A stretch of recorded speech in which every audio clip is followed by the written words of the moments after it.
আজকে হচ্ছে দ্বিতীয় রমজান।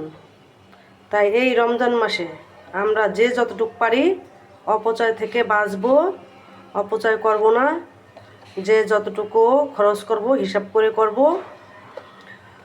নষ্ট করা বা অপচয় করা এটাকে বলা হয় শয়তানের ভাই। তাই আমরা শয়তানের থেকে দূরে থাকব, আমরা অপচয় কম কম করব। আমি আলুর চপ বানানোর জন্য আলু নিয়ে নিছি, ধনেপাতা, শুকনো মরিচ গুঁড়া করে রাখা, বিট লবণ, তারপরে হচ্ছে চাট মশলা, এগুলো আমি সব নিয়েছি। পেঁয়াজ বেরেস্তা, এই যে পেঁয়াজ বেরেস্তা, এগুলো আমি একসাথে নিয়ে নিয়েছি সব। এখন আমি আলুটা ভর্তা করে আমি সরষের তেল দিয়ে দিব একটু, আমি ভর্তা করে এটা আলুর চপের জন্য রেডি করব। আপনারা কে কেমনে আলুর চপ বানান কমেন্টসে জানাবেন। আমি তো এইভাবে করে থাকি। সবাই ভালো থাকবেন। আজকে হচ্ছে দ্বিতীয় রমজান। দেখেন ফুলকো ফুলকো বেগুনি, এখন এখানে সুন্দর করে গুছিয়ে রাখবো এটার ভিতরে।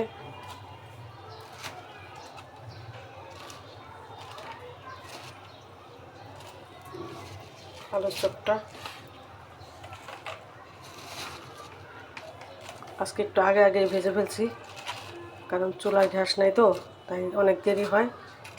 এই জন্য এটার ভিতরে আমি একটু গুছিয়ে রাখতেছি।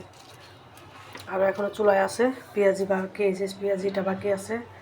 আলুর চপ আর বেগুনি হয়ে গেছে, পেঁয়াজিটা বাকি আছে। এটা হইলে আমার ইফতারি শেষ। আজকে বুট, তারপর ঘুমনি, এটা হয়ে গেছে আগেই, এটা আমি রেখে দিছি। বিসমিল্লাহ, পেঁয়াজিটা একটু দিয়ে নিব আমি। আজকে একটু কম তেল দিছি, কারণ কি কালকে ডুবা তেলে ভাজছি, অনেক দেরি হয়েছে। গ্যাস তো কম, ওই দেখেন গ্যাস, এই গ্যাসে তেল কম দিয়ে ভাজলে তাড়াতাড়ি হয়ে যায়।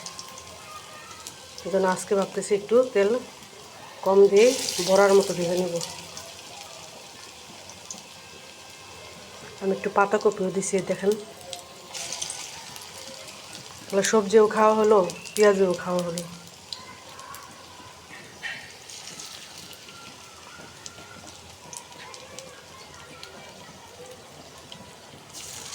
ছোটো ছোটো করে দিয়ে নিছি।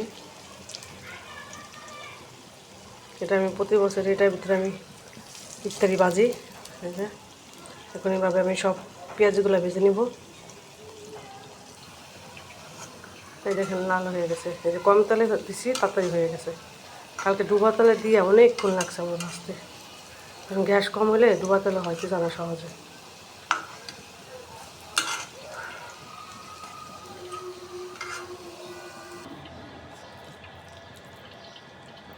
এখন এই কটা আবার দিয়ে নিই, আরেক খোলা হবে।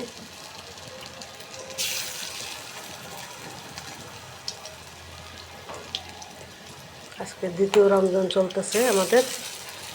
আস্তে আস্তে সুন্দর দিনগুলো চলে যায় তাড়াতাড়ি।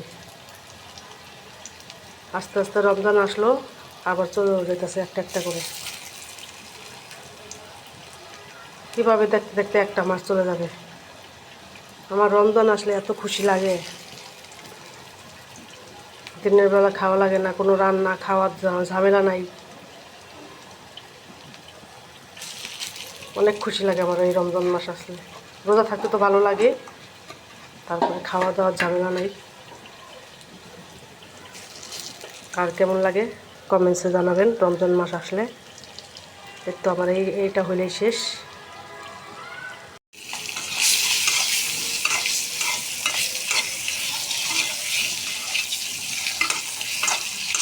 অনেকে ডিমের কালার আনতে পারেন না, আগে কি করবেন, হলুদটা দিবেন, দেওয়ার পর তারপরে ডিম ছেড়ে দিবেন, তাহলে এই সুন্দর কালারটা আসবে, হোটেলের মতো কালার।